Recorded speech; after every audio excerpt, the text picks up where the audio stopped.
शङ्करो वन्दे श्रद्धा विश्वासरूपिणो याभ्यां विना न पश्यन्ति सिद्धा स्वान्तस्थमीश्वरम् वन्दे ओम गुरुजी नमस्ते।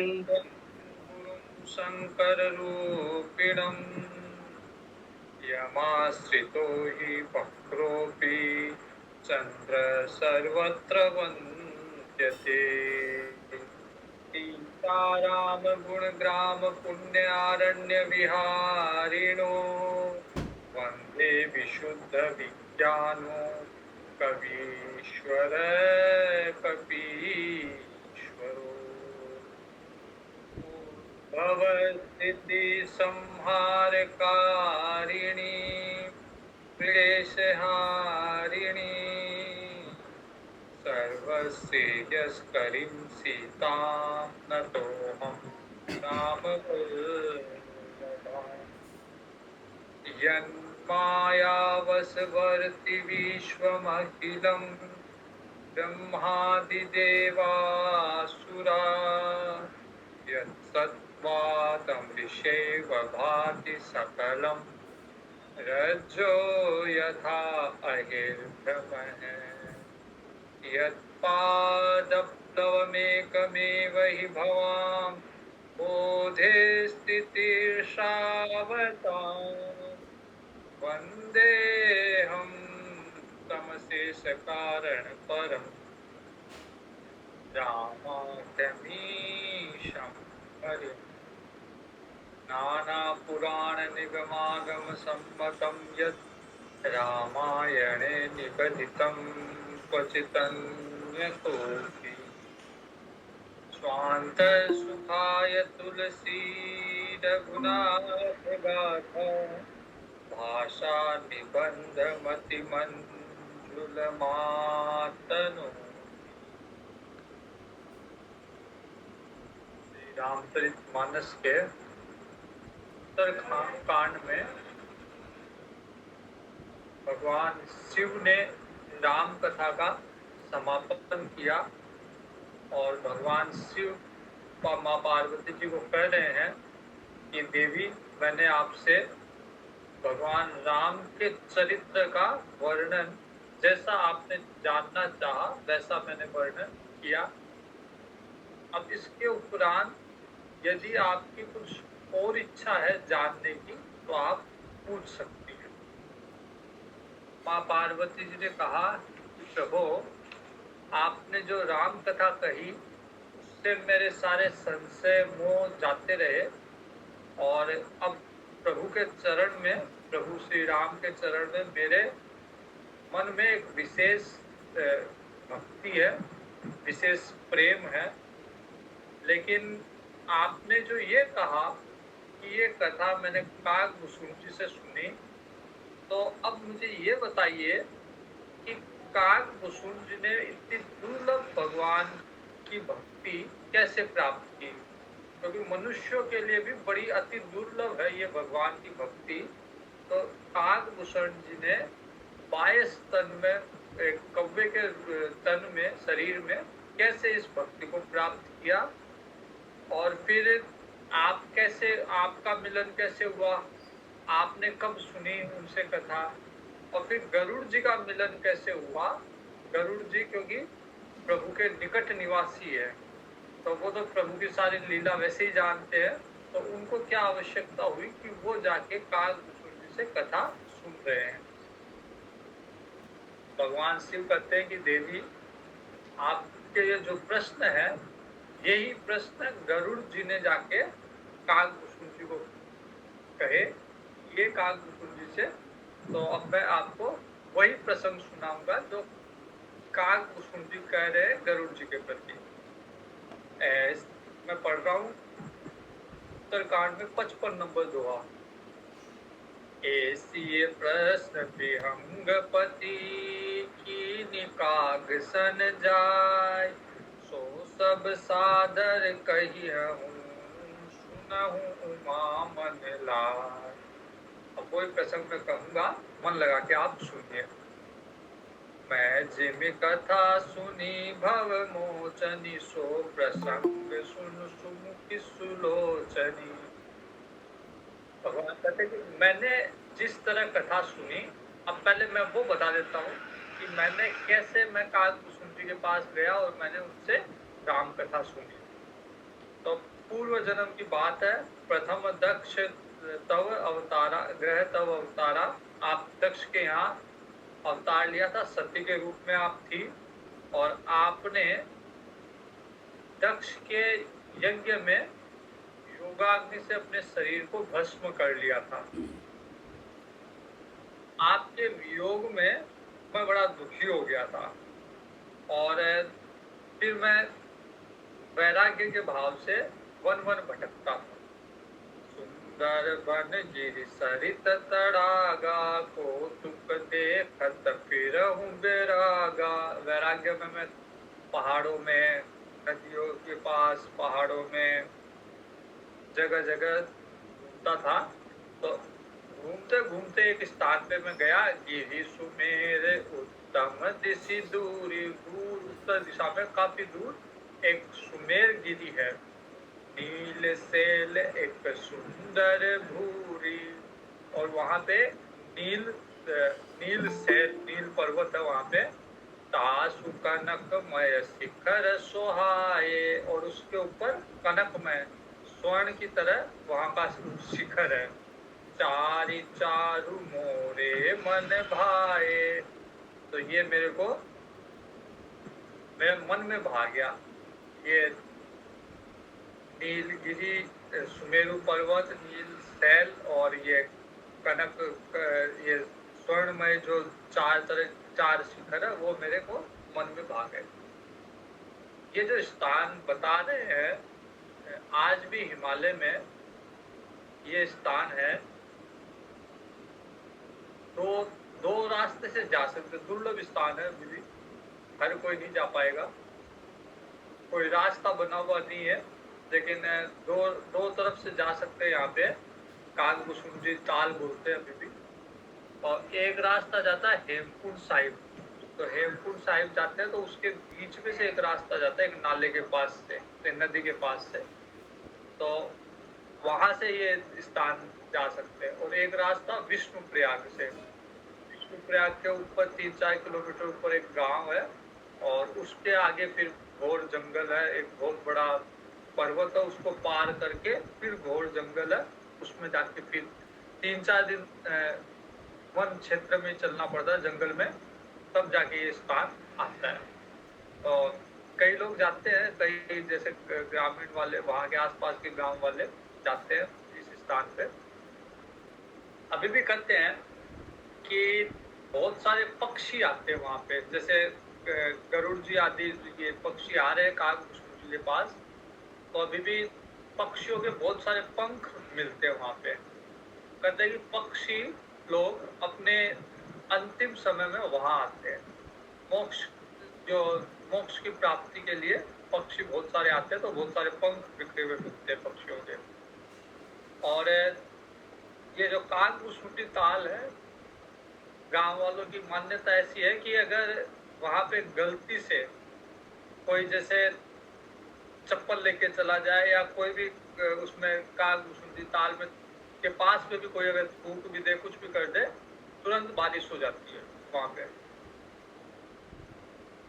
तो अभी भी दुर्लभ स्थान है, लेकिन बड़ा मनोहर स्थान है। इन पर एक बिटप विशाला, पट पीपर पाकरी रसाला। और उस पहाड़ पे, उस सैल पे 4 तरह के पेड़ है। एक बड़ का पेड़, एक पीपल का पेड़, एक पाकरी का, और एक आम का पेड़। सैलो परिसर सुंदर सोहा, मनि सोपान देखी मन मोहा। ऊपर एक झील है, एक सरोवर है ऊपर। तो वो देख के मेरा मन बड़ा मोहित हो गया, और मैं वहां पे रुक गया। शीतल अमल मधुर जल, जलज विपुल बहुरंग। पूजत कलरव हंस गण, गुंजत मंजुल भृंग। बहुत सारे पक्षी भी आते हैं, शीतल जल है, मधुर जल है, बहुत सारे पक्षी उस तालाब में आते हैं, उस सरोवर में। तेहि गिरि रुचिर बसहि खग सोई, तासु नाम कल तासु नास कल्पांतन होई। इसी पर्वत पर, इसी स्थान पे काकभूषुंड जी रहते हैं, जिनका कल्पांत पे भी नाश नहीं होता, प्रलय पे भी उनका नाश नहीं होता। माया कृत गुण दोष अनेका, मोह मनोज आदि अविवेका। जितने भी माया के दोष है, काम क्रोध मद लोभ, ये सब वहां तक पहुंच ही नहीं पाते। लेकिन अब आज का अलग वो है समय। आज वहां तक जाने के लिए डीएफओ की परमिशन चाहिए, डिस्ट्रिक्ट फॉरेस्ट ऑफिसर की, और बिना माया के, बिना पैसे लिए डीएफओ परमिशन नहीं देता वहां जाने की। तब मैं जा रहा था तो मैं ये सोच रहा था कि मतलब मेरे मन में आगे पड़ा हुआ है कि माया का प्रवेश ही नहीं है वहाँ पे, लेकिन अब माया का प्रवेश वहाँ तक भी है। तो कलयुग है, कलयुग का प्रभाव है कि बिना माया के वहाँ पे भी नहीं जाया जा सकता। रहे व्यापी समस्त जग, रहे व्यापी समस्त जग माही, तेहि गिरि निकट कबहु नहीं जाही। तो माया भी उस पर्वत के निकट भी नहीं जाती। तह बसी हरहि भजहि जिमि कागा, सो सुनु माँ सहित अनुरागा। अब काकभूषुंड जी वहां किस तरह भगवान का भजन करते हैं वो सुनो। पर तरुतर ध्यान सुधरही, जाप यज्ञ पाकरि तरु करही। पीपल के पेड़ के नीचे काकभूषुंड जी ध्यान लगाते हैं, और पाकरी के पेड़ के नीचे काकभूषुंड जी जप यज्ञ करते हैं। जाप यज्ञ जप यज्ञ पाकरी के पेड़ के नीचे करते हैं, और आम के पेड़ के नीचे मानस पूजा करते हैं। तो भगवान के भजन के अलावा और कोई काम ही नहीं उनके पास। तजी हरि भजनु काज नहीं दूजा। तो 4 पेड़ है, चारों स्थान उन्होंने अलग अलग पूजा की विधि के लिए नियत कर रखे हैं। एक में ध्यान लगाते हैं, एक में जाके जप यज्ञ करते हैं, जब भगवान का जप करते हैं, एक में मानस पूजा करते हैं, और चौथा जो पेड़ है, वट का पेड़ है, उसके नीचे भगवान की कथा करते हैं। पर तर कह हरि कथा प्रसंगा। तो वैसे ही हमको भी यहाँ पे मतलब ये है कि 4 अलग अलग स्थान बताए हुए हैं जिनमें भगवान का अलग अलग पूजा विधान है। तो हमें भी ये स्थान नियत करने चाहिए। एक स्थान पे मन नहीं लगता व्यक्ति का, इसलिए अलग अलग स्थान पे, कहीं पे ध्यान कर रहे हैं, कहीं पे पूजा कर रहे हैं, कहीं पे मानस पूजा कर रहे हैं, कहीं पे जप कर रहे हैं। अगर एक स्थान पे मन ना लगे तो 4 अलग अलग स्थान बना के और भगवान की आराधना ध्यान करना चाहिए। तो जब बड़ के नीचे काकभूषुंड जी कथा भगवान की सुनाते हैं, तो आवई सुनई अनेक विहंगा। बहुत सारे पक्षी वहां सुनने के लिए आते हैं। जैसे मैंने बताया, आज भी बहुत सारे पक्षी वहां आते हैं। रामचरित्र विचित्र विधि नाना, प्रेम सहित कर सादर गाना। और तरह तरह के भगवान के विचित्र विचित्र चरित्र को प्रेम सहित काकभूषुंड जी सुनाते हैं पक्षियों। सुनहि सकल मति विमल मराला, बसहि निरंतर जेहि तेहि ताला। तो वहां पे जो भी पक्षी आते हैं वो बड़े प्रेम से भगवान की कथा सुनते हैं। शिव जी कहते हैं, जब मैं गया वहां पे तो मैंने ऐसा कौतुक देखा कि इतने पक्षी भगवान की कथा सुन रहे हैं, और मेरे को विशेष आनंद आया ये दृश्य देख के कि काकभूषुंड जी बड़ के पेड़ के नीचे बैठे हैं, राम जी की कथा कर रहे हैं, बहुत सारे पक्षी बैठ के सुन रहे हैं। तो ऐसा दृश्य देख के मन प्रफुल्लित हो गया, बड़ा आनंद आया। तो फिर मैं कुछ दिनों तक वहीं रह गया। तब कछु काल मराल तनु धरित है कीने निवास। एक मराल पक्षी एक पक्षी के रूप में एक हंस के रूप का रूप धारण करके मैं वहीं पे रहने लग गया। सादर सुनि रघुपति गुण पुनि आयहु कैलाश। तो जब तक कालभूषण जी ने कथा कही भगवान राम की, मैंने पूरी कथा सुनी और फिर मैं कैलाश पर्वत पे आ गया वापस।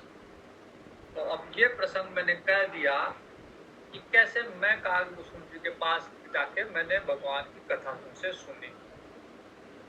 गिरिजा कहे सो सब इतिहासा, मैं जेहि समय कहूँ खग पासा। अब सो कथा सुनहु जई हेतु, गयहु काग बई खग कुल केतु। मैंने अपने जाने का प्रसंग कर दिया। अब गरुड़ जी कैसे गए कागभूषण जी के पास वो मैं बताता हूँ। तो जब लंका कांड में हमने देखा कि भगवान को नागपाश में बांध दिया, जब रघुनाथ कीन रन कीड़ा, इंद्रजीत जो मेघनाथ था उसने भगवान को नागपाश में बांध दिया। तो नारद जी ने गरुड़ जी को भेजा था नागपाश तोड़ने के लिए, भगवान को बंधन से छुड़ाने के लिए। अब गरुड़ जी को भी ऐसी शंका हो गई जैसी माँ पार्वती को हुई। माँ पार्वती को शंका हुई थी भगवान को देख के, राम जी को देख के, ये तो अपनी पत्नी के वियोग में घूम रहा है, ये परब्रह्म परमात्मा कैसे हो सकता है। ये क्योंकि भगवान तो सर्वज्ञ है, तो भगवान की बड़ी महिमा है, तो ये साधारण मनुष्य की तरह भगवान कैसे घूम सकते हैं। तो ये राम जो है, दशरथ नंदन राम, ये परमात्मा ब्रह्म है या नहीं है, ये शंका मां पार्वती जी को हो गई। अब यही शंका का गरुड़ जी को हो गई। गरुड़ जी जो भगवान के कहा हुआ है अति निकट निवासी, भगवान के हमेशा पास रहने वाले, जिनके ऊपर भगवान विराजमान रहते हैं, भगवान की सवारी है गरुड़ जी। इतनी निकटता होने के भी बाद भी जब इस तरह भगवान को देखा, क्योंकि वैकुंठ लोक में तो भगवान का बड़ा वैभव है। अब जब अवतार लेके भगवान आए तो भगवान एक साधारण मनुष्य की तरह लीला कर रहे हैं, तो गरुड़ जी को भी ये शंका हो गई कि ये भगवान है या नहीं है। क्योंकि अगर भगवान होते तो ये नागपाश के बंधन में क्यों आते, फिर इनमें इतनी सामर्थ्यता नहीं है कि इस नागपाश को तोड़ सके। मेरे को बुलाया गया, नारद जी ने मेरे को भेजा, मेरे को बुलाया गया, इसका मतलब इनमें क्षमता नहीं है। तो गरुड़ जी ने भगवान को देखा, लेकिन भगवान का वो वैभव नहीं है जो वैकुंठ लोक में है, वो क्षमता नहीं है जो वैकुंठ लोक में है। तो उनके मन में भी ये शंका हो गई पार्वती जी की तरह कि ये भगवान कैसे हो सकते हैं। भगवान क्या जानबूझ के शंका करवाते हैं। जिसको ज्ञान देना होता है तो ज्ञान ऐसे नहीं मिलता। जब तक मन में शंका ना हो, मन में मोह ना हो, तब तक ज्ञान नहीं मिलता। तो जब तक प्रश्न नहीं उत्पन्न हो तब तक उत्तर कैसे मिलेंगे। तो ज्ञान के लिए आवश्यक है कि मोह हो, शंका हो, संशय हो और संसार से प्रताड़ित हो, संसार से प्रताड़ना मिली हुई हो, तब वो ज्ञान की तरफ आगे आता है। वरना तो उसका मन संसार में लगा रहता है, वरना कभी वो इस बात पे, इस विषय पे विचार ही नहीं करता। तो जैसे पार्वती जी को शंका हुई, वैसे गरुड़ जी को भी शंका हुई। ये शंका जयंत को भी हुई, लेकिन जयंत ने शंका के निवारण के लिए कोई प्रयास नहीं किया, इसलिए जयंत को ज्ञान नहीं हुआ। जयंत की भगवान ने एक आंख फोड़ दी, उसको दिव्य चक्षु नहीं प्रदान किए, बल्कि एक चक्षु उसका हरण और कर लिया। क्योंकि जब शंका होने पे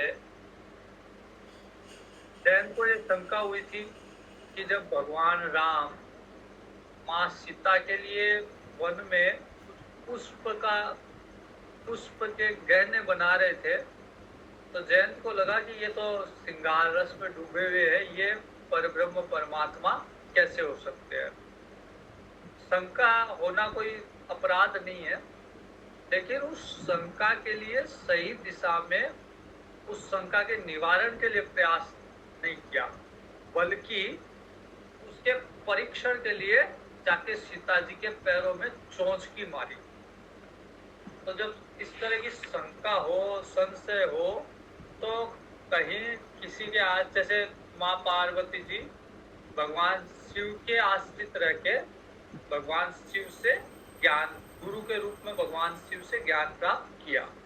उसके लिए उनको भी तपस्या करनी पड़ी, एक जन्म और लेना पड़ा, लेकिन फिर भी गुरु के अधीन रह के, गुरु के आज्ञा में रह के ज्ञान प्राप्त किया। जयंत ने वो नहीं किया, इसलिए जयंत की एकांत गई। नाना भांति मन ही समुझावा। अब गरुड़ जी कह रहे हैं कि जब मैं भगवान को युद्ध क्षेत्र में देखा नागपाश से बंधा हुआ, मैंने बहुत प्रयास किया अपने मन को समझाने का। पार्वती जी ने भी किया था। अब पार्वती जी का और इनका समान मनोदशा समान है अभी। तो पार्वती जी ने भी बहुत प्रयास किया था कि अपने मन को समझाने का, और पार्वती जी ने खुद जाके परीक्षा ली। भगवान शिव जी के वचन नहीं माने और खुद जाके अपने पति के वचन पे अविश्वास किया, खुद जाके परीक्षा ली, लेकिन फिर भी उनको संतुष्टि नहीं मिली, फिर भी उनके संदेह का निवारण नहीं हुआ।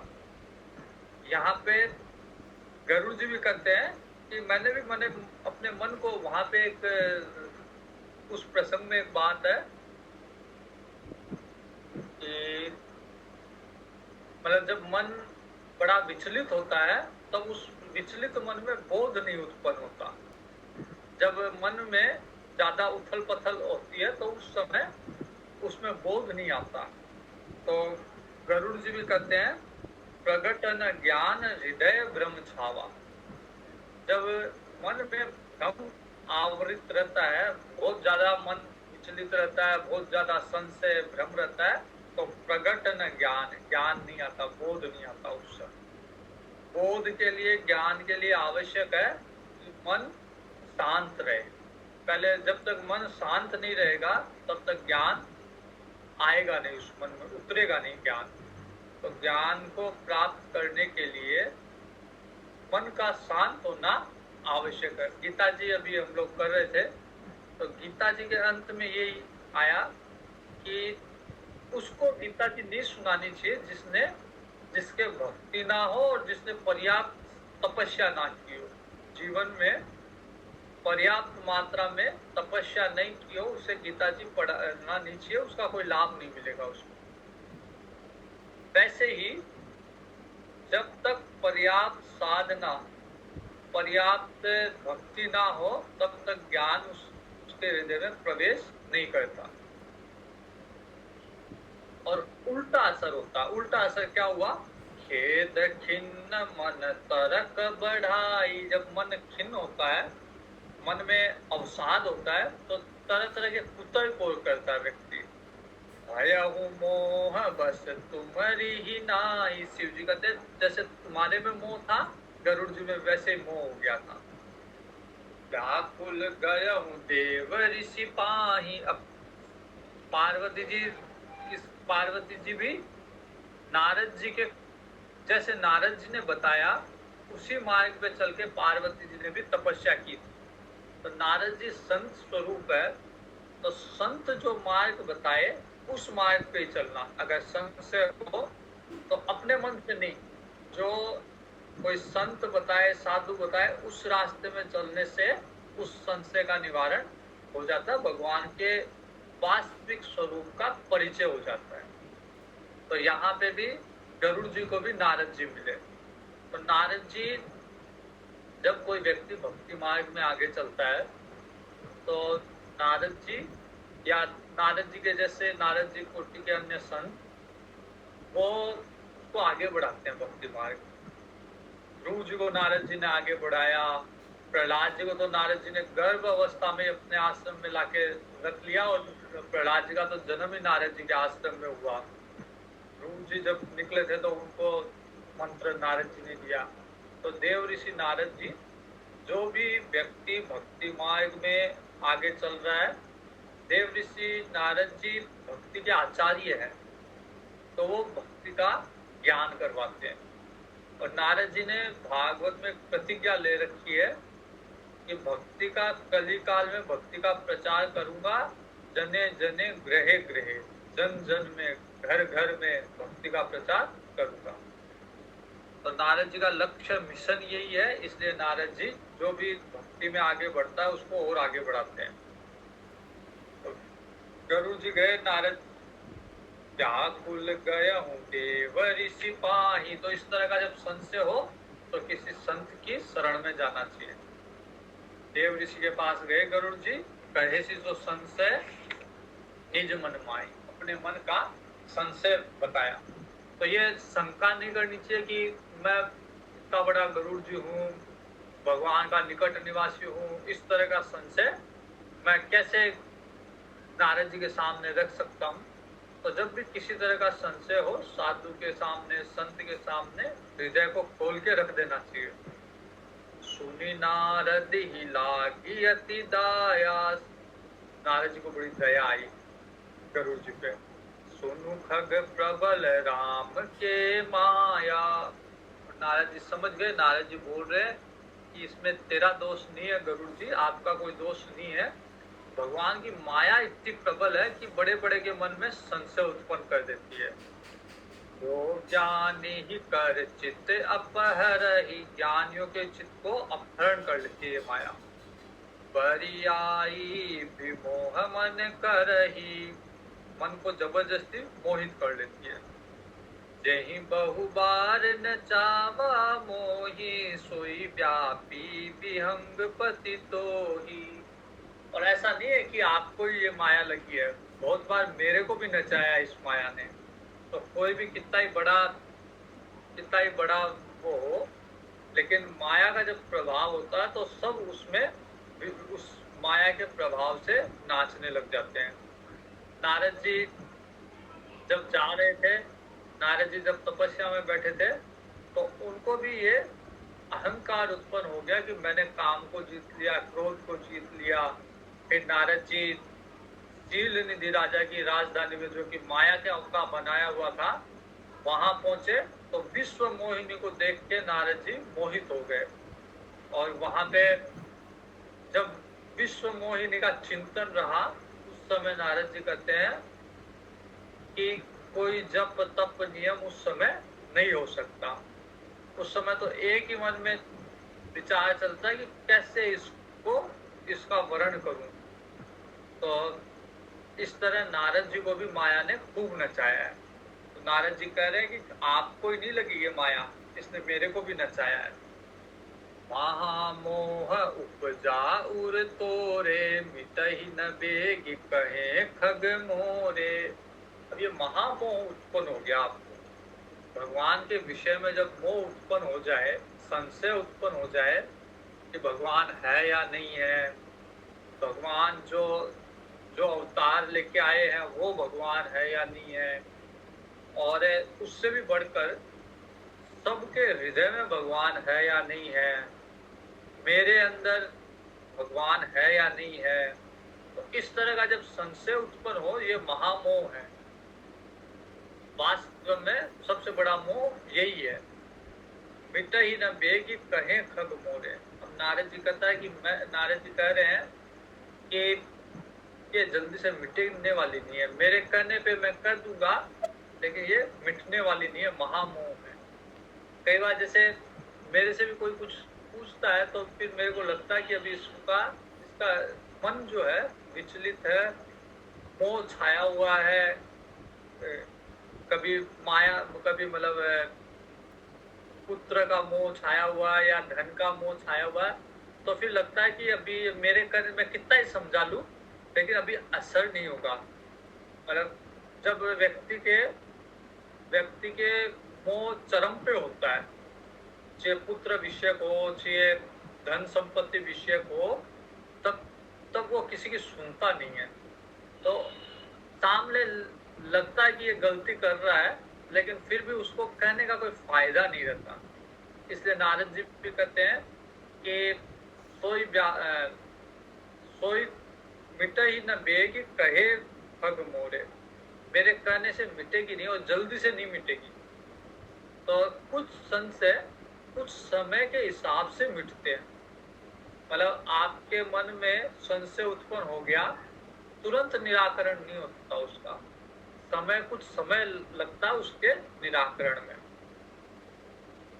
बात वही होती है, अगर मन में संशय उत्पन्न हो गया, उसका समाधान एक ही शब्द में होगा, लेकिन उस एक शब्द को समझने में भी कुछ समय लग जाएगा, काफी समय लग जाएगा। तो अब ऐसा ही मतलब प्रक्रिया ऐसी है। चतुरानन यह पहि जाहु खगेसा, सोई कहे हु जहि होई निदेशा। नारद जी कहते हैं मेरे तो बस की बात नहीं, मेरे पिताजी ब्रह्मा जी के पास आप जाओ, वो शायद इसका निराकरण कर दे। तो कई बार ऐसा भी होता है कि जैसे किसी एक के कहने से वो संशय जाता नहीं है, तो वो अगर अलग अलग व्यक्ति से दूसरा व्यक्ति भी कहे, 2-3 व्यक्ति कहे, तब उसके संशय जाते हैं। तो ऐसा नहीं समझना चाहिए कि एक ने कुछ कहा, एक का उपदेश उसका असर नहीं हो रहा। उपदेश तो वही है, लेकिन अब संशय इतना बड़ा है कि उसको एक से संतुष्टि मिलती नहीं है, तो उसको 2 बार 3 बार अलग अलग लोगों से, अलग अलग ग्रंथों से अपने संशय का निवारण करना चाहिए। ब्रह्मा जी के पास भेज दिया गरुड़ जी को। अस कही चले देव ऋषि, करत राम गुणगान, हरि माया बल बरनत, पुनि पुनि परम सुजान। नारद जी वहां से राम राम करते हुए वहां से चल गए और गरुड़ जी गए ब्रह्मा जी के पास। निज संदेह सुनावत भयहु, सुनि बिरंचि रामई सिरुनावा, समुझ प्रताप प्रेम अति छावा। ब्रह्मा जी को जैसे गरुड़ जी ने संशय सुनाया, ब्रह्मा जी भी समझ गए कि भगवान राम की माया है, और राम को प्रणाम किया। और ब्रह्मा जी को राम को प्रणाम करते ही बड़ा प्रसन्नता हुई, समझ गए कि अब भगवान ने माया के आवेश में इसको ले लिया, गरुड़ को। मन महु करहि विचार विधाता, माया बस कवि को विद ज्ञाता। ब्रह्मा जी सोच रहे हैं माया के बस में तो बड़े बड़े ज्ञानी, बड़े बड़े कवि, बड़े बड़े कोविद, सब माया के बस, बड़े बड़े ज्ञाता सब माया के बस में ही है। हरि माया कर अमित प्रभाव, बहुत प्रबल प्रभाव है माया का। विपुल बार जेहि मोहि नचावा। ब्रह्मा जी कह रहे हैं कि मेरे को भी बहुत बार नचाया है। नारद जी कह रहे हैं मेरे को भी इस माया ने बहुत बार नचाया है। ब्रह्मा जी कह रहे हैं मेरे को भी बहुत बार माया ने नचाया है। भागवत जी में एक प्रसंग आता है कि ब्रह्मा जी को भी यह संशय हो गया था कि भगवान कृष्ण ये अवतार में आए हुए भगवान परब्रह्म है या नहीं। तो सारे ग्वालों को, सारी गायों को उन्होंने गायब कर दिया ब्रह्मा जी ने। तो भगवान ने अपनी माया शक्ति से, और वैसे ही जैसे ग्वाल बाल थे, जैसे गायें थी, वैसे ही और रचना करके और वहां वृंदावन में रहने लग गए। अब घर वाले उन ग्वाल बालों के प्रति उनका और मोह हो गया, क्योंकि ये ब्रह्मा जी की सृष्टि नहीं है, भगवान की सृष्टि थी। फिर जब ब्रह्मा जी वापिस 6 महीने बाद आके देखा ब्रह्मा जी ने, तो ब्रह्मा जी देख रहे हैं सब के सब तो वैसे ही खेल रहे हैं, मैंने इनको गायब किया था। तब ब्रह्मा जी को समझ में आया कि मेरे अलावा भी परमात्मा की शक्ति है, जो मैं इस चीज का अहंकार नहीं करूं कि मैं ही सृष्टि चला रहा हूं, मेरे बिना भी सृष्टि चल सकती है। तो ब्रह्मा जी कहते हैं कि मेरे को भी इस माया ने बहुत बार नचाया है। अग अग जगमय जग मम उपराजा, नहीं आचरज मोह खग राजा। ये सारा संसार मैंने बनाया है, लेकिन मैं भी माया के वशीभूत हो जाता हूँ। तो आप हो गए तो इसमें क्या आश्चर्य की बात है। तब बोले विधिरा सुहाई, जान महेश राम प्रभुताई। और ब्रह्मा जी ने गरुड़ जी को शिव जी के पास भेज दिया। तब कई बार ऐसा भी होता है कि जैसे कोई आया, अब लगता है कि ये मेरे से समझने वाला नहीं है, इसको और किसी के पास भेज दो, शायद वहां से समझ जाए। तो ब्रह्मा जी ने शिव जी के, पहले नारद जी के पास गए गरुड़ जी, नारद जी ने ब्रह्मा जी के पास, ब्रह्मा जी ने शिव जी के पास। पैनते शंकर बहि जाहूं, तात अनंत पूछहूं जन काहू। और वहां पे जाके आपके संशय की हानि होगी, संशय का नाश होगा। गरुड़ जी गए भगवान शिव के पास। परमातुर विहंगपति, आयहूं तब सो मो पास। जात रहे हूँ कुबेर ग्रह, रही हूँ उमा कैलाश। भगवान शिव कह रहे हैं कि फिर गरुड़ जी मेरे पास आए। उस समय मैं कुबेर के यहाँ जा रहा था। कैलाश के पास ही कुबेर भगवान का निवास स्थान है। तो अलकापुरी वही है कैलाश के पास में। तो भगवान शिव के पड़ोसी है कुबेर। तो भगवान शिव कुबेर जी के यहाँ जा रहे थे, पड़ोसी से मिलने कई बार जाते हैं। तो उसी समय गरुड़ जी पहुंच गए। तेहि मम पद सादर सिरुना, गरुड़ जी ने जाके सादर ससम्मान सिर नवाया। फिर अपना संदेह पूछा और प्रेम सहित उन्होंने मुझसे अपने संदेह का निवारण पूछा। अब भगवान कह रहे कि भाई रास्ते में जा रहा था, उस समय अगर कोई ऐसी बात करे तो मैं क्या करता, उसको क्या जवाब देता। तो इसलिए ज्ञान भी सामने वाला जब कहीं जा रहा हो या किसी काम में व्यस्त हो, उस समय नहीं पूछना चाहिए। जब वो शांत चित्त से बैठा हुआ हो, प्रसन्न चित्त से बैठा हुआ हो, उस समय पूछना चाहिए। तो ये भी पता होना चाहिए कि कब, कहाँ, कैसे, किस तरह से व्यवहार किया जाए। तो भगवान कहते हैं मिले हूँ गरुड़ मार्ग महु मोही, कवन भांति समझावहूं तोही। जब रास्ते चलते हुए मिले हो, कैसे मैं समझा सकता हूँ। एक काम करो, अब ये संशय बड़ा भारी है, तो जल्दी से तो इसका निवारण होगा नहीं। तब ही होई सब संशय भंगा, जब बहुकाल करिए सत्संगा। इस संशय का निवारण जब भी होगा जब लंबे समय के लिए सत्संग किया जाए। तो जैसे कई बार हम कुछ छोटे सत्संग करते हैं, घंटा भर का, 2 दिन का, 3 दिन का, तो उसमें इन तरह के संशय का निवारण नहीं होता। उसके लिए कुछ लंबा सत्संग करना पड़ता है। तब लंबे सत्संग से आपका मन जुड़ पाता है। अगर छोटा कहीं पे कुछ सुन लिया, कहीं पे कुछ सुन लिया, कहीं इधर से कुछ सुन लिया, उससे कोई फर्क नहीं पड़ता। एक किसी ग्रंथ को पकड़ के बार बार उसका अध्ययन, लंबे समय तक उसका जब अध्ययन करते हैं, तब उस ग्रंथ की कृपा अपने पे बरसने लगती है।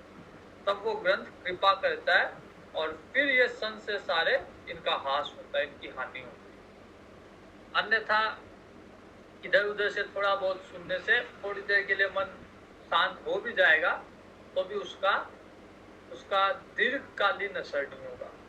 तो दीर्घकालीन असर के लिए जब बहुकाल करिए सत्संग का, बहुत समय तक के लिए सत्संग करना पड़ता है, तब जाके मन तैयार होता है।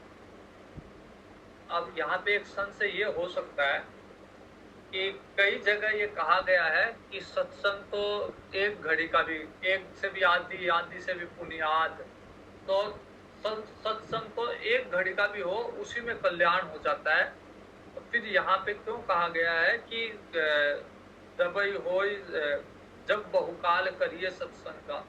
अरे एक तरफ तो ये कहा है कि 1 घड़ी का ही कर लो, आधी घड़ी का ही कर लो, उसी में कल्याण हो जाएगा।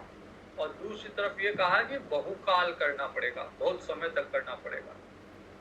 तो वास्तव में जब ये कहा जाता है कि 1 घड़ी का, तो वो एक तरह से लालच दिया जाता है कि आए तो सही व्यक्ति। 1 घड़ी के लिए आए, 1 घड़ी पे आएगा, उसको जैसे कई शोरूम वाले बुलाते हैं ना कि आके देखो तो सही, लेना मत, कुछ खरीदना मत, लेकिन आओ तो सही। तो जब जाते हैं तो कई बार क्या होता है, मन देख के, कोई चीज़ देख के मन परिवर्तित हो जाता है। तो 1 घड़ी के लिए भी अगर आप आए और आपको अच्छा लगा तो आप कुछ देर और रुकोगे। ऐसे कुछ देर रुकते-रुकते बहुकाल जब हो जाएगा तब सारे संशयों का नाश होगा। जैसे कई बार छोटे बच्चे को अगर भोजन कराना हो, तो माँ ऐसे नहीं बोलती कि 1 रोटी खा ले। छोटा बच्चा है तो माँ बोलेगी 1 गाँस खा ले। 1 गाँस खा के उसको बुलाएगी। जब वो बच्चा पास में चला जाएगा, तो उसको 1 गाँस खिला के बोलेगी अच्छा 1 और खा ले। फिर उसको थोड़ी कहानियाँ सुनाएगी, इधर-उधर दिखाएगी।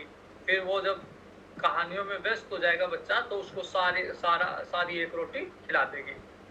वैसे बुद्धि ग्रंथ हमारे एक 1 घड़ी का लालच देके बुलाते हैं, और फिर इधर-उधर की कहानियाँ सुना-सुना के जब व्यक्ति का मन लगता है, तब फिर उसको पूरा उसके संशय का नाश हो जाए, यहाँ तक उसको सारा सत्संग करा दिया जाता है। तो भगवान कह रहे हैं तबहि होई जब सब संशय भंगा, जब बहुकाल करिए सत्संगा। फिर तो व्यक्ति का जब खुद का मन लगने लग जाता है, तो उसको ये वजन नहीं लगता। बहुत सारे लोगों को ये वजन लगता है कि एक आधे घंटे भी कैसे बैठे सत्संग में। लेकिन जब मन लगने लग जाता है, तो फिर जिस दिन सत्संग, जैसे जिस दिन भोजन नहीं मिले उस दिन व्यक्ति व्याकुल हो जाता है, तो वैसे ही जिस दिन सत्संग नहीं मिलता उस दिन व्यक्ति व्याकुल हो जाता है। जैसे काफी समय से हम लोग सुबह का कर रहे थे 7:30 से 8:30, तो अब उस समय लगता है कि वो समय खाली-खाली सा लगता है कि उस समय सत्संग नहीं मिल रहा बुद्धि को। तो बुद्धि को भी ये एक भोजन है बुद्धि का। तो बुद्धि को भी जब इसमें से रस लेने लग जाती है बुद्धि, तो फिर बुद्धि को ये चाहिए ही चाहिए। फिर उसको जैसे भोजन ना मिले तो उसको बेचैनी रहती है, तो बुद्धि को भी फिर बेचैनी रहती है, सत्संग नहीं मिलता तब। सुनिए तहाँ हरि कथा, तब सुनई तहाँ हरि कथा सुहाई, नाना भांति मुनिन जो गाई। और दीर्घ काल में सत्संग करने के करिए, और वहाँ जो ऋषि मुनि भगवान की कथा कह रहे हैं उनको सुनिए। जय ही महुआ। और कथा किस तरह की, कई बार कथा ऐसी होती है कि सत्संग में गए, बैठे रहे, पूरे 2 घंटे 3 घंटे बैठे रहे, लेकिन उसमें पता ही नहीं चलता भगवान का नाम या भगवान की कोई कथा लीला का कोई प्रसंग आता ही नहीं है। पंडित जी अपनी अपनी कथा कर देते हैं। तो सत्संग कैसा होना चाहिए? सत्संग होना चाहिए जय महु आदि मध्य अवसाना, प्रभु प्रतिपाद्य राम भगवाना। जिसके आदि में भी, जिसके मध्य में भी और जिसके अंत में भी एक ही विषय चलता हो, भगवान राम का, वो सत्संग है। जय ही महु आदि मध्य अवसाना। आदि में भी, मध्य में भी और अंत में भी उसका प्रतिपाद्य विषय जो होना चाहिए वो होना चाहिए राम। प्रभु प्रतिपाद्य राम भगवान। तो भगवान का ही सत्संग होना चाहिए, उसमें व्यक्तिगत चर्चा नहीं होनी चाहिए। नित्य हरि कथा होते जय भाई, पठवहु तहाँ सुनहु तुम जाई। तो अब मैं ऐसा स्थान बताऊंगा आपको जहाँ निरंतर कथा होती हो।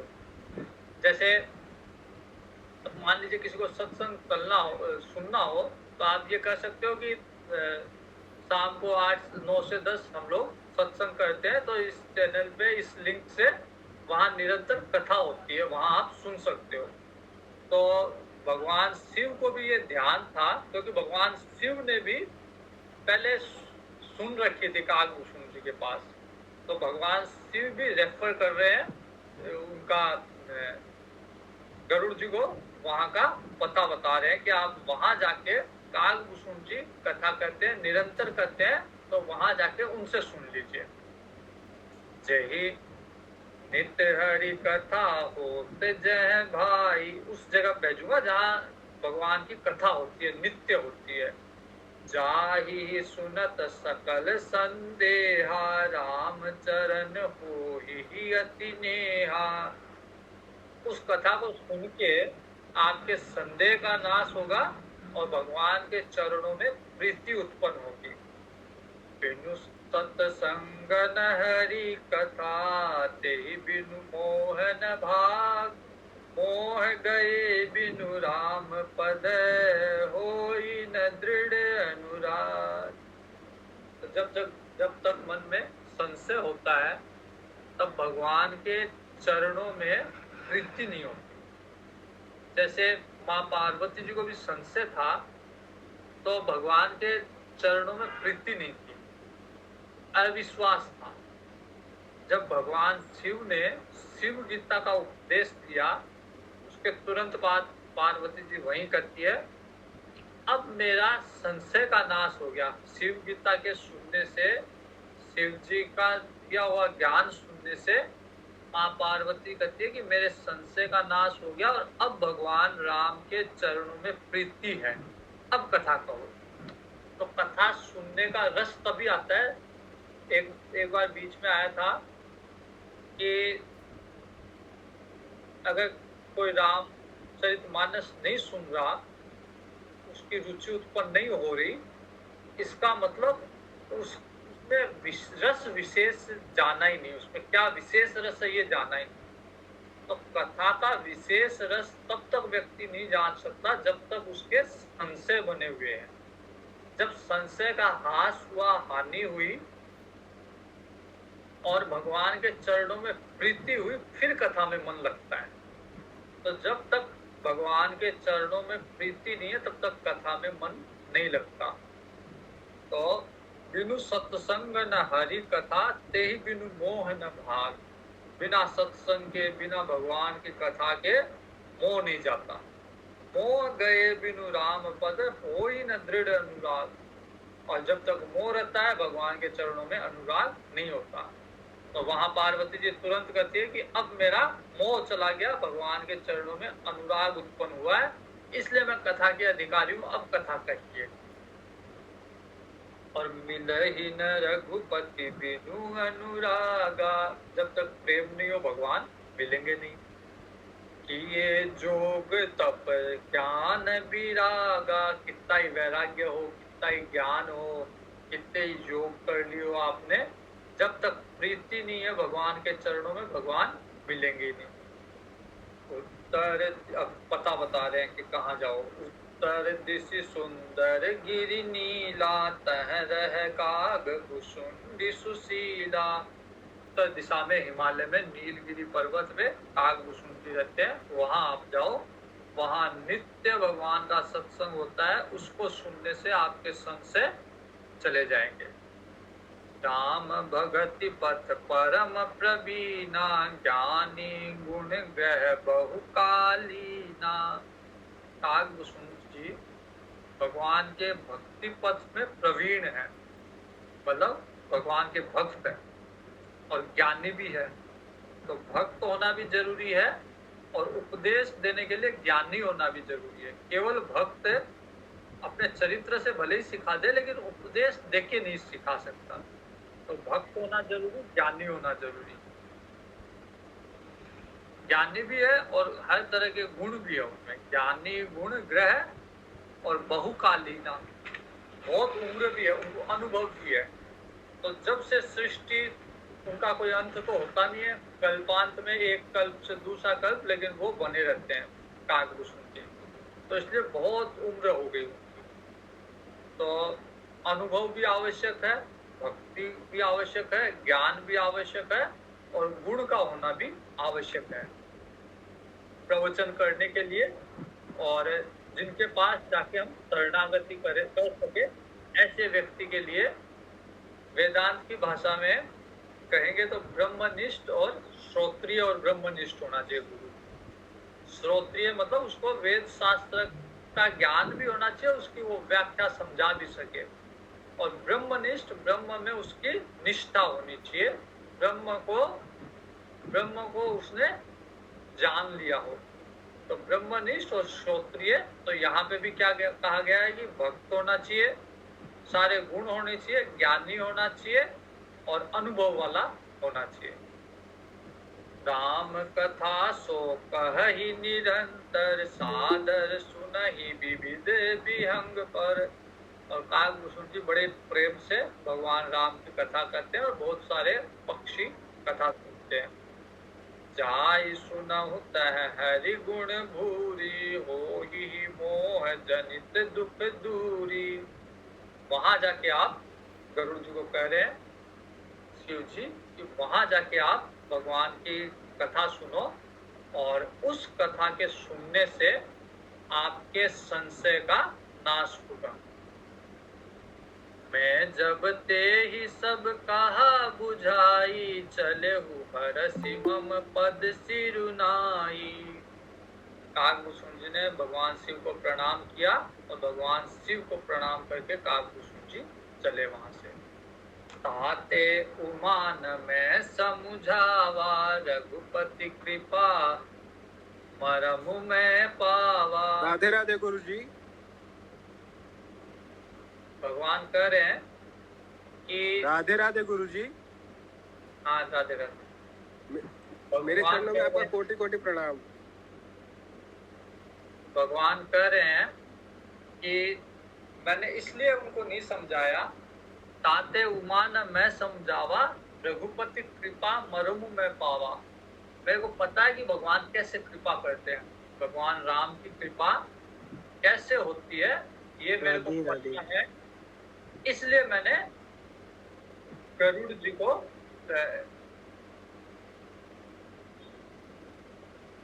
ताते उमान में गरुड़ जी को मैंने इसलिए नहीं समझाया क्योंकि मेरे को पता है कि भगवान की कृपा कैसे। राम सिया की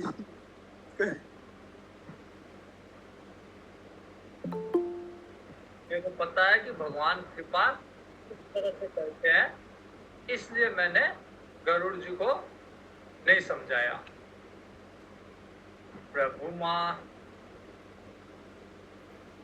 प्रभु माया बलवंत भवानी, जाहि न मोह कवन अस ज्ञानी। तो भगवान की माया बड़ी बलवान है, ये रहस्य मैं जानता था। ऐसा कौन सा ज्ञानी है जिसको माया मोह नहीं हुआ, जिसको माया का असर नहीं हुआ। ज्ञानी भगत शिरोमणि, त्रिभुवन पति कर जान, ताहि मोह माया नर, पावर करहि गुमान। तुलसीदास जी कहते गरुड़ जी जैसे ज्ञानी व्यक्ति को, गरुड़ जी जैसे भक्त शिरोमणि को अगर, और भगवान का विमान है गरुड़ जी, तो त्रिभुवन पति कर जान है, त्रिभुवन पति का भगवान का विमान है गरुड़ जी। उनको जब माया ने घेर लिया, उनको जब मोह हो गया, तो हम लोग तो साधारण मनुष्य, हमारी क्या औकात कि हमको माया नहीं घेरे। शिव बिरंचि कहु मोहि, कोह बापुरुआन, अस जिय जानि भजहि मुनि, मायापति भगवान। भगवान शिव ब्रह्मा जी को भी माया घेर लेती है, तो साधारण मनुष्य की तो क्या हैसियत है। इसलिए अस जिय जानी भजई मुनि, मायापति भगवान। इसलिए ऐसा समझ के मुनि लोग भगवान को भजन करते हैं ताकि ये माया उनको परेशान ना करे। जी महाराज। गयहु गरुड़ जह बसहि भुसुंडा, मति अकुंठ हरि भगति अखंडा।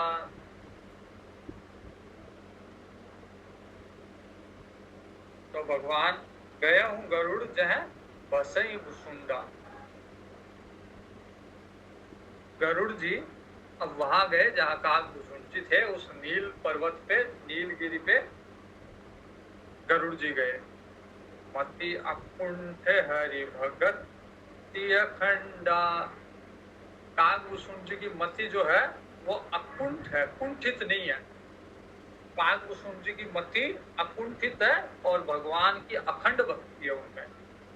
देखि सैल प्रसन्न मन भयहु, माया मोह सोच सब गयहु।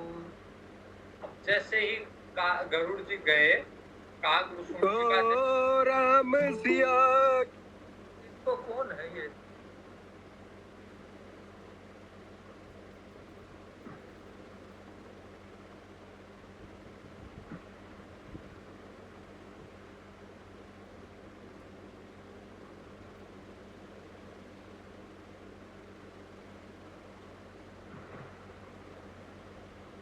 बीच में कोई बोल जाता तो वो बोलने का फ्लो खत्म हो जाता है, कि मतलब विषय वो निकल जाता है फिर।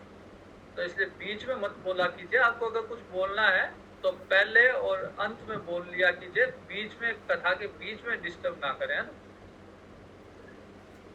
गया हूँ गरुड़ जय भय बसई भुसुंडा, मति अकुंठ हरि भगति अखंडा।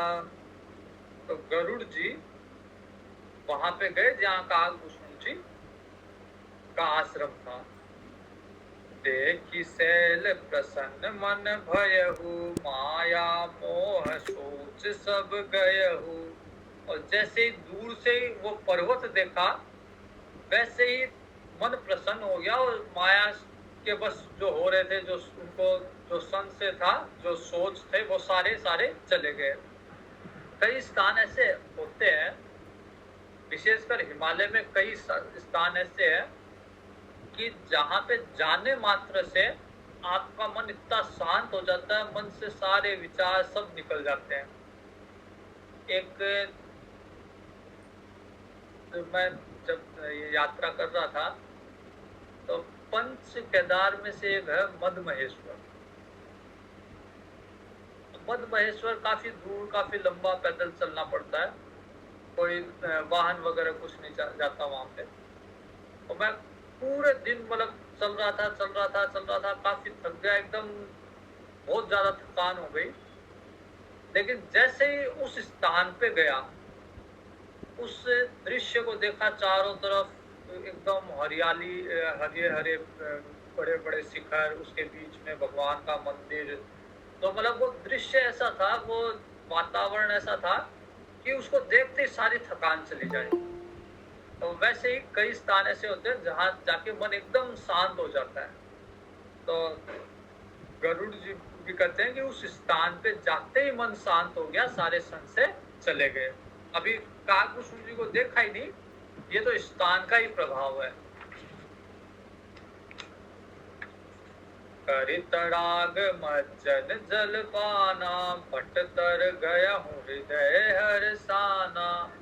तो गरुड़ जी उस काकभूषुंडी ताल में स्नान करके और बट के वृक्ष के नीचे गए, जहाँ पे बहुत सारे वृद्ध वृद्ध विहंग आए, बड़े बड़े वृद्ध पक्षी वहां आए हुए हैं और राम का चरित्र सुनने के लिए आए हुए हैं।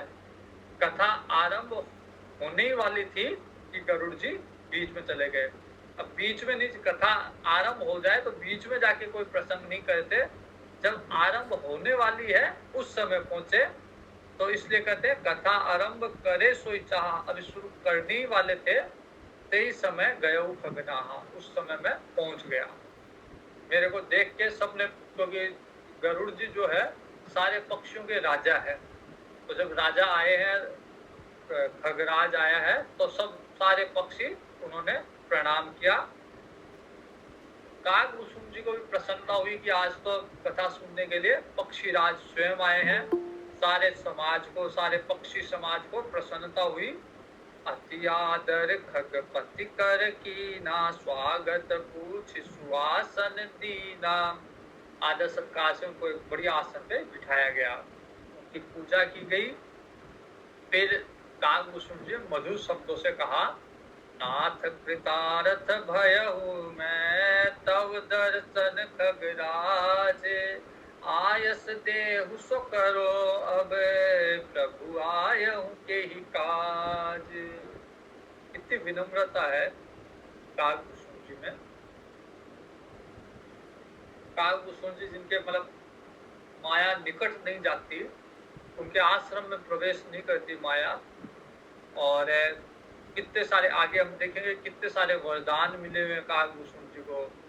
और जब मतलब कल्पांत में भी उनका नाश नहीं होता, लेकिन विनम्रता यहाँ कैसे बोल रहे हैं, नाथ कृतार्थ भय हूँ। आपको देख के गरुड़ जी को बोल रहे हैं, आपको देख के कृतार्थ हो गया मैं तो आपके दर्शन पाके हे खगराज। आयहु देहु सो आयस देहु सो करो अब। आप जो आज्ञा दो मैं वो करूं, क्योंकि आप राजा हो, पक्षियों के राजा हो। जो आप आदेश दोगे मैं वो करने के लिए तैयार हूँ।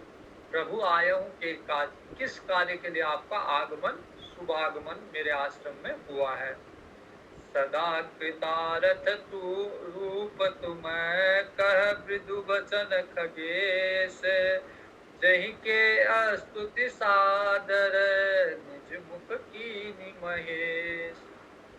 गरुड़ जी भी बोल रहे हैं कि प्रभु आप तो हमेशा कृतार्थ रूप हो। आपकी तो भगवान शिव ने आपकी अपने मुख से स्तुति की है, तो आपके जितना कृतार्थ तो और कौन हो सकता कि भगवान निज मुख कीनि महेश, कि आपकी प्रशंसा तो जय के स्तुति सादर निज मुख कीनि महेश। भगवान शिव ने भी बड़ी आदर सहित आपकी स्तुति की है, तो आपके जितना कृतार्थ तो कौन होगा। आज यही रखते हैं प्रसंग, आगे का कल देखेंगे।